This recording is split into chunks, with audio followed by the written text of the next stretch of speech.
सभी को श्री न्यूज में और मैं हूं आपके साथ यूपी चौधरी। आइए शुरू करते हैं खबरों का सिलसिला। मुजफ्फरनगर के पिन्ना चरथावल बाईपास पर देर रात को एक गाड़ी अनियंत्रित होकर पलटे खाकर खाई में जा गिरी। गनीमत रही कि कार में सवार 4 दोस्त सुरक्षित बाहर निकाले गए। मौके पर पहुंचे स्थानीय लोगों ने गाड़ी को ट्रैक्टर की मदद से सीधा कराकर चारों दोस्तों को बाहर निकाला। दरअसल मूल रूप से झारखंड निवासी 4 दोस्त ऋषिकेश से घूमकर वापस दिल्ली जा रहे थे, तभी मुजफ्फरनगर के पिन्ना गांव स्थित चरथावल बाईपास पर यह हादसा हो गया। आपको बता दें कि पानीपत खटीमा राष्ट्रीय राजमार्ग चरथावल बाईपास के नजदीक से रोड का निर्माण कार्य पूरा न होने की वजह से एक साइड बंद की गई है। तेज स्पीड से आ रही कार सवार युवाओं ने आगे बंद रास्ते को देखा तो विचलित हो गए और अनियंत्रित कार खाई में पलट गई। इस दौरान कार ने कई पलटे खाए। केस से आ रहे थे और जब तक नज़र पड़ती तब तक तो पास हो चुका था। लगभग 80-90 के बीच में हम लोग का स्पीड था। हम लोग 4 लोग थे, चारों के चारों सीट बेल्ट लगा रखे थे, जिसकी वजह से बच गए। हम चारों के चारों बच गए। तो गाड़ी लेकिन नीचे खड़ी हुई है, कैसे पलटा खाई है? यहाँ से कंप्लीट आई है और दिखा वो रात था, हमको पता नहीं उधर है या नहीं है। रात था, रात में हमको जो दिखा हम पहले रोकना चाहे इधर, फिर इससे बचाने की कोशिश में यहाँ से गाड़ी जंप ली है और उलट पलट गई है। पलटा खा के जब अंदर गिरी? हाँ जी, गाड़ी कंप्लीट पलट गई थी। 3-4 लोग आए थे उधर से, जो कि गाड़ी को सीधा किया, हम लोग को बाहर निकाले। यूपी के मैनपुरी में उस वक्त हड़कंप मच गया जब एक थार गाड़ी के चालक ने चाउमीन के ठेले में जोरदार टक्कर मार दी। हादसे में दुकानदार सहित आधा दर्जन से अधिक लोग घायल हो गए, जिन्हें इलाज के लिए नजदीकी अस्पताल में भर्ती कराया गया है, जहां से उन्हें हायर सेंटर के लिए रेफर कर दिया। घटना से मौके पर लोगों के बीच चीख पुकार मच गई। वहीं हादसे की पूरी घटना पास में लगे सीसीटीवी कैमरे में कैद हो गई है। वायरल वीडियो में देखा जा सकता है कि सड़क पर एक थार गाड़ी अचानक से मुड़ती है और तेज स्पीड में सामने खड़े चाउमीन के ठेले में जा घुसती है। ठेले को टक्कर मारने के बाद थार गाड़ी आगे भी कई अन्य रेहड़ी वालों के ठेले में टक्कर मारती है, जिसके बाद आसपास मौजूद लोग घटना स्थल की ओर दौड़ते हैं। इसके बाद थार चालक गाड़ी को बैक करता है और काफी स्पीड में गाड़ी को लेकर वहां से फरार हो जाता है। टक्कर मारने के बाद थार चालक गाड़ी को बैक करते हुए शिकोहाबाद की तरफ निकल गया। वीडियो में यह भी देखा जा सकता है कि वहां मौजूद लोगों ने उस थार वाहन को रोकने का प्रयास किया, लेकिन कार चालक उन पर भी गाड़ी चढ़ाने की कोशिश करने लगा। यूपी के फतेहपुर जिले के हसवा विकासखंड क्षेत्र के रिठवा गांव में एक दिवसीय आल्हा गायन का आयोजन किया गया। आल्हा सुनने के लिए आसपास के सैकड़ों लोगों की भीड़ उमड़ी। आपको बता दें कि उन्नाव जनपद के आल्हा सम्राट 15 वर्षीय अनुज यादव ने अपनी बुलंद आवाज के साथ उदल का ब्याह, माड़ों की लड़ाई जैसे बासदेव महोबा के राजा, जिनका नाम रहा परिमाल, बिटिया चाल रही राजा के माहिल उनके राजकुमार, आल्हा सुनाई। अनुज यादव ने बताया कि पिताजी के देहांत के बाद उनके बड़े भाई ने लगातार उनका हौसला बढ़ाया, जिससे वो पढ़ाई के साथ साथ आल्हा गायन में कदम रख पाए।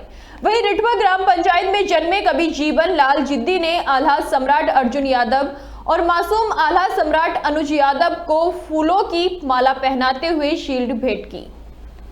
बदायूं के दातागंज कोतवाली क्षेत्र के चापकोरा पुख्ता गांव में हत्या के मामले में उम्र कैद की सजा काट रहे दोषी ने हाईकोर्ट से 4 महीने पहले जमानत पर बाहर आकर एक और हत्या कर दी। पुलिस ने सजा याफ्ता समेत 4 लोगों के खिलाफ हत्या की रिपोर्ट दर्ज की है। आपको बता दें कि बदायूं की दातागंज कोतवाली क्षेत्र के गांव चापरकोरा पुख्ता निवासी तेजेंद्र शनिवार की दोपहर अपने खेत पर धान की फसल काट रहा था। इसी बीच उसकी फसल पर खड़े होकर पड़ोसी गांव के बिहारीपुर निवासी धर्मपाल कश्यप रामगंगा से मछली पकड़ने लगा। तेजेंद्र ने कहते हुए विरोध किया कि उसकी फसल खराब हो रही है। इसी बात को लेकर दोनों में कहासुनी हो गई। उस समय धर्मपाल चला गया। वही फसल काटते समय तेजेंद्र खेत पर ही लेट गया और आराम करने लगा। कुछ देर बाद धर्मपाल अपने तीनों बेटों के साथ मौके पर पहुंचा और लाठी डंडों से तेजेंद्र से मारपीट शुरू कर दी। तेजेंद्र के सिर में कई डंडे लगे, जिससे वो गंभीर रूप से घायल हो गया। आसपास के लोग मौके की तरफ दौड़े तो आरोपी भाग गए। घायल तेजेंद्र को परिजन उपचार के लिए जिला अस्पताल लेकर पहुंचे, लेकिन हालत गंभीर देख उन्हें बरेली रेफर कर दिया गया। बरेली में रविवार की सुबह उपचार के दौरान तेजेंद्र की मौत हो गई है। वहीं पुलिस ने मृतक के भाई की तहरीर पर धर्मपाल, उसके बेटे रूपपाल, रामशंकर, महावीर के खिलाफ हत्या की धारा में रिपोर्ट दर्ज कर शव को पोस्टमार्टम के लिए भेज दिया है।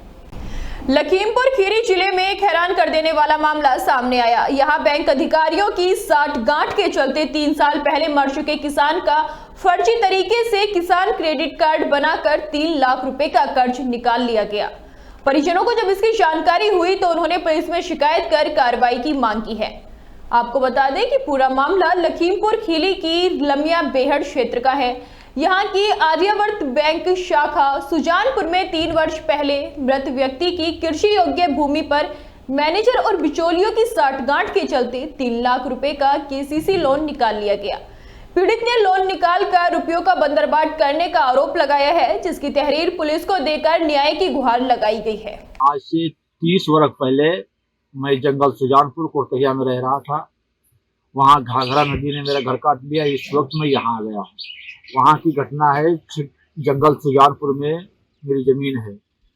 मैं वरासत को आने धौराड़ा गया तो वहाँ ने इंतखाब मांगा। जब मैं इंतखाब निकाला तो उस पर 3 लाख का लोन। फिर मैं बैंक गया। बैंक में मैं देखा ना मेरे कोई कागज है ना मेरा फोटो है। दबंगों ने 3 लाख का लोन ले लिया है और उसमें जिब्रान है, छोटे है, राजू है, बैंक मैनेजर का इसमें हिस्सेदार है। 4 लोगों ने लोन ले लिया है मेरी जमीन पे। मैं बड़ुआ थाना गया हूँ। बड़ुआ थाने में एप्लीकेशन देकर आया हूँ। अब पुलिस कार्रवाई अभी अब तक नहीं हुई। मेरे को इंसाफ अभी तक नहीं मिला है। कासगंज जनपद की तीर्थ नगरी सोरो शकूर क्षेत्र में समाजवादी पार्टी के संरक्षक मुलायम सिंह यादव की द्वितीय पुण्यतिथि के मौके पर एक साइकिल यात्रा निकाली गई। जन जागरण साइकिल यात्रा का शुभारंभ सोरो कस्बे के मेला ग्राउंड से किया गया। जन जागरण साइकिल यात्रा सोरो से कासगंज तक निकाली गई। साइकिल यात्रा में मुख्य अतिथि सपा सांसद देवेश शाक्य और सपा युवाजन सभा राष्ट्रीय अध्यक्ष मोहम्मद फतेह मौजूद रहे। इस साइकिल यात्रा में सैकड़ों सपा कार्यकर्ताओं ने हिस्सा लेकर साइकिल चलाई। इस दौरान जानकारी देते हुए सपा सांसद देवेश शाक्य ने कहा कि समाजवादी पार्टी युवजन सभा की जन जागरण साइकिल यात्रा पीडीए की साइकिल यात्रा है, गरीबों मजलूमों की आवाज है। 2027 में समाजवादी पार्टी की सरकार बने, जिसके चलते गांव-गांव तक साइकिल यात्रा से ये संदेश पहुंचाया जा रहा है। यूपी सरकार द्वारा वाहनों की रफ्तार की गाइडलाइंस जारी करने के बाद भी रायबरेली जिले में रफ्तार का कहर थमने का नाम नहीं ले रहा। दुर्गा प्रतिमा विसर्जन करने जा रहे श्रद्धालुओं से भरा ओवरलोड लोडर तेज रफ्तार के कारण अनियंत्रित होकर पलट गया। ऊंचाहार कोतवाली क्षेत्र में लोडर पलटने से 23 श्रद्धालु लोडर में दबकर घायल हो गए, जिसे मौके पर तत्काल ग्रामीणों ने एम्बुलेंस को सूचना दी।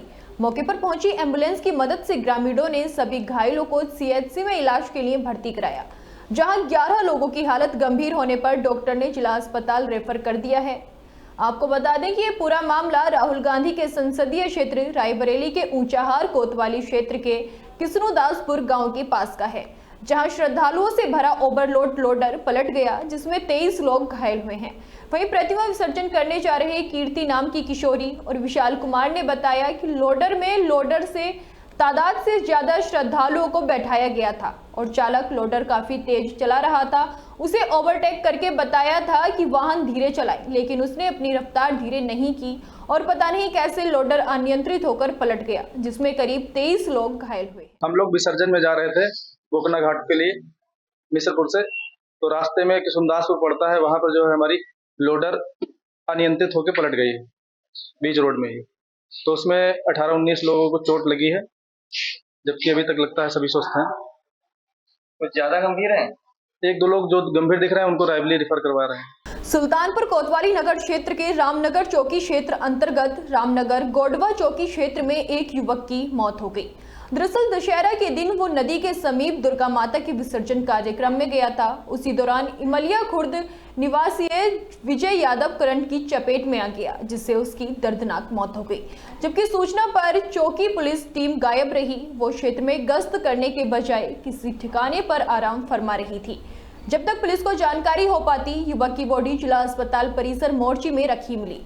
घटना के बाद इलाकाई पुलिस मौके पर पहुंची, जिससे ग्रामीणों में पुलिस के खिलाफ भारी रोष है। सर, हादसा ऐसे हुआ कि हम लोग मुहूर्त हर साल की तरह इस बार भी लेकर निकल रहे थे। पोल एक बार क्षतिग्रस्त हो गया था गाड़ी के टकराने से, लेकिन उसको पूर्ण तरह से सही नहीं किया गया। तार लटका का लटका ही रहा और हम लोगों को नहीं मालूम चला। हम लोग उसी रास्ते से मूर्ति लेकर गए और पीछे का हिस्सा हमारा जरा से टच कर गया उसमें। और उसकी वजह से जो है ये घटना घट गई। संस्कृति और परंपराओं के शहर बनारस ने अपनी धरोहर को संजो रखा है। यही कारण है कि 7 वार में 9 त्योहार मनाए जाते हैं। विजयदशमी के दूसरे दिन काशी ही नहीं पूरा देश राम और भरत के मिलन का साक्षी बनता है। काशी में 481 सालों से अनवरत भरत मिलाप की परंपरा चली आ रही है। काशी में पिछले 481 वर्षों से अनवरत भरत मिलाप की परंपरा का निर्वहन किया जा रहा है। वहीं भरत मिलाप की इस परंपरा का इतिहास 481 साल पहले मेघा और तुलसी के अनुष्ठान से जुड़ा हुआ है। वाराणसी के नाटी इमली में जब यादव बंधु 5 टन वजनी पुष्पक विमान को अपने सर पर उठाकर प्रस्थान करते हैं तो ऐसा लगता है जैसे समय थम गया हो। श्रद्धालुओं की भारी भीड़ इस अद्भुत दृश्य का गवाह बनने के लिए उमड़ पड़ती है, जिससे जगह कम पड़ जाती है। हालांकि इस पर्व का आयोजन शहर के कई स्थानों पर होता है, लेकिन चित्रकूट रामलीला समिति द्वारा आयोजित ऐतिहासिक नाटी इमली का भरत मिलाप देखने के लिए लाखों की भीड़ रविवार को भरत मिलाप मैदान में मौजूद रही। भरत मिलाप मैदान पर श्रद्धालुओं की भीड़ इतनी बढ़ गई कि तिल रखने की जगह नहीं बची। भगवान राम, माता सीता, लक्ष्मण और हनुमान लंका से रावण का वध करने के बाद पुष्पक विमान पर सवार होकर यहाँ पहुंचे। कुछ ही समय बाद अयोध्या से भरत और शत्रुघ्न भी आए और मिलाप के चबूतरे पर विराजमान हो गए। देश के बड़े पूंजीपति रतन टाटा की मौत के बाद सेंट आर्टिस्ट रुपेश सिंह ने जीवंत रेत कलाकृति रेत पर उकेर कर उन्हें श्रद्धा सुमन अर्पित करते हुए श्रद्धांजलि दी। इस दौरान उन्होंने कहा कि रतन टाटा देश के एक औद्योगिक रतन और महान विचार रखने वाले व्यक्ति थे। आइए सुनिए क्या कहना है रुपेश सिंह सेंट आर्टिस्ट का। देश के औद्योगिक रतन और एक महान विचार को खोने के शोक संवेदना को व्यक्त करने के लिए मैं एक रेत कलाकार रुपेश सिंह, श्रद्धेय रतन टाटा जी जो वास्तव में हमारे भारत के रतन थे, जो ऐसे रतन थे कि दुनिया में अपने औद्योगिक विकास का परचम पूरे विश्व में लहरा रहे थे और भारत का बच्चा बच्चा उनसे प्रेरित है, उनके कुशल कार्यों से प्रभावित है। उस प्रेरणा स्रोत गत आत्मा श्रद्धेय श्री रतन टाटा जी को अपना भावपूर्ण श्रद्धांजलि देने के लिए मैं उनकी जीवंत रेत कलाकृति रेत पर उकेर कर और उन्हें श्रद्धांजलि अपना श्रद्धा सुमन अर्पित करने का प्रयास किया हूँ। यूपी के पीलीभीत नगर पंचायत पकड़िया 9 गवा में गौशाला का उद्घाटन करने पहुंचे राज्य मंत्री संजय सिंह गंगवार ने अपने संबोधन के दौरान कैंसर और ब्लड प्रेशर मरीजों के लिए स्पेशल इलाज बता दिया। उन्होंने कहा, गाय की पीठ पर हाथ फेरने और सेवा करने से ब्लड प्रेशर ठीक हो जाता है। कैंसर के मरीजों को गौशाला के सारनाथ की सफाई करने से कैंसर ठीक हो जाता है, वहां लेटने से कैंसर ठीक हो जाएगा। मंत्री का बयान अब चर्चा का विषय बना हुआ है। डबल इंजन सरकार, देश में पूज्य प्रधानमंत्री जी और प्रदेश में पूज्य कर्मयोगी योगी आदित्यनाथ जी, हमारी डबल इंजन सरकार की बहुत महत्वाकांक्षी योजना है कि हम हर नगर पंचायत में और ग्राम पंचायत स्तर तक गौशाला बनाएं। उन गौशाला में जो निराश्रित गौवंश है उनको हम लोग लाके रखें और उनके चारे की व्यवस्था, उनको दवाई की व्यवस्था, और इस गौशाला से चाहे वो नगर पंचायत में बने, नगर पालिका में बने या ग्राम पंचायत में बने, ये नगर पंचायत में बनी है नौगमा पकड़िया में, तो प्रत्येक आदमी इस गौशाला से जुड़े। और मैंने आज सबसे आग्रह भी किया है कि अपनी शादी की सालगिरह, अपने बच्चे का जन्मदिन और अगर चारा अपने घर के जानवरों के लिए लेके जाएं तो 1 गट्ठा चारा गौशाला में भी दान करने का काम करें, जिससे हमारी गौशाला गायों की सेवा अच्छे से हो। वाराणसी के चौबेपुर थाना अंतर्गत राजवारी गांव स्थित श्री महावीर शिव शक्ति रामलीला समिति द्वारा आयोजित रामलीला महोत्सव का भव्य समापन किया गया। रामलीला महोत्सव के अंतिम दिन राम, लक्ष्मण, सीता और हनुमान ने लंका में विजय प्राप्त कर विभीषण को लंका का राजपाट सौंपा और अयोध्या की ओर प्रस्थान किया।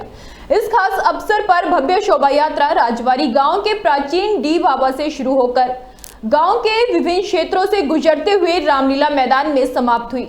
शोभा यात्रा में स्थानीय लोगों ने जगह जगह भगवान के दर्शन किए और खूब झूमे, नाचे और जबरदस्त अंदाज में आतिशबाजी भी की। वहीं दूसरी तरफ भरत जी ने भगवान राम, लक्ष्मण और सीता जी को एक साथ देख उनको गले लगाया। इसके बाद मर्यादा पुरुषोत्तम श्री राम जी की राजगद्दी का आयोजन किया गया। वर्षों से चली आ रही रामलीला को लेकर कलाकारों और कार्यकर्ताओं में उत्साह और उमंग का माहौल नजर आया। रामलीला में सबसे सुंदर पात्र और अच्छा रोल करने वाले को पुरस्कार भी वितरित किया गया। पूरी रामलीला में अगर सबसे अच्छा और बेहतरीन कलाकार की पसंद में है तो वो रावण का अंदाज है।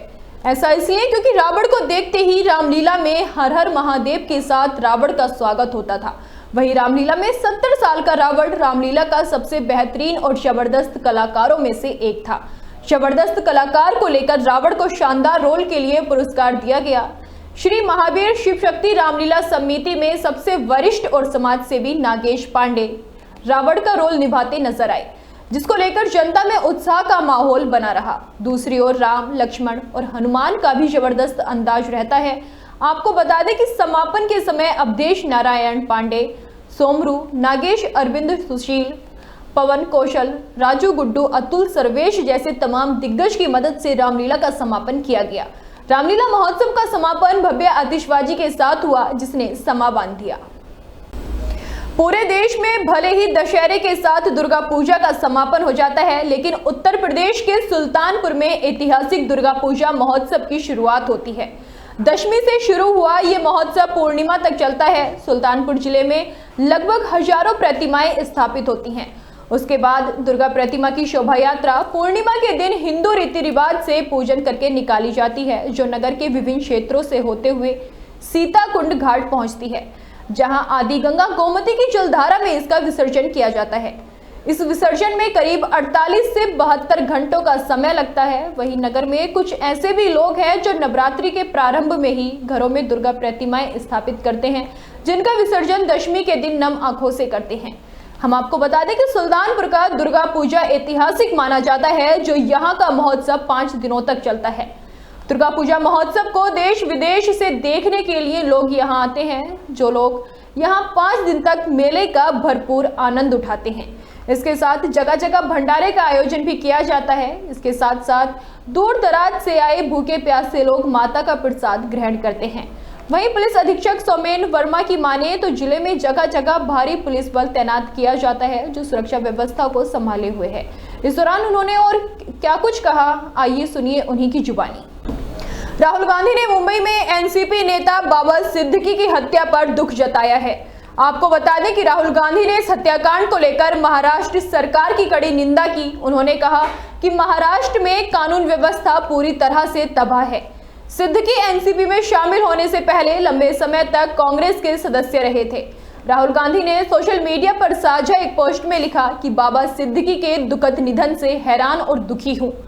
इस मुश्किल वक्त में मेरी संवेदनाएं उनके परिवार के साथ हैं। इस भयावह घटना ने महाराष्ट्र की खराब कानून व्यवस्था को उजागर कर दिया है। सरकार को इस मामले की जिम्मेदारी लेनी चाहिए और न्याय होना चाहिए। भारत और बांग्लादेश के बीच 3 मैचों की T20 सीरीज का तीसरा मुकाबला हैदराबाद में खेला गया। इस मैच में टीम इंडिया ने 20 ओवर में 6 विकेट गंवाकर 297 रन बनाए। ये किसी भी टेस्ट खेलने वाले देश का T20 अंतर्राष्ट्रीय में सबसे बड़ा स्कोर है। वहीं T20 अंतर्राष्ट्रीय का ये दूसरा सबसे बड़ा स्कोर भी है। आपको बता दें कि नेपाल ने 2023 में मंगोलिया के खिलाफ 3 विकेट पर 314 रन बनाए थे। वहीं ओवरऑल T20 का ये पहला दूसरा सबसे बड़ा स्कोर है। नेपाल इस मामले में भी शीर्ष पर है और भारत ने इस मैच में 22 छक्के जड़े, जो कि इस टीम द्वारा सर्वश्रेष्ठ है। टीम इंडिया ने इस मामले में 7 साल पुराना रिकॉर्ड तोड़ा है और इससे पहले भारत ने 2017 में श्रीलंका के खिलाफ 21 छक्के जड़े थे। ओवरऑल ये T20 अंतर्राष्ट्रीय में एक पारी में किसी टीम द्वारा लगाए गए संयुक्त रूप से तीसरा सबसे ज्यादा छक्के हैं। नेपाल ने मंगोलिया के खिलाफ 26 छक्के और जापान ने चीन के खिलाफ 2024 में 23 छक्के लगाए थे।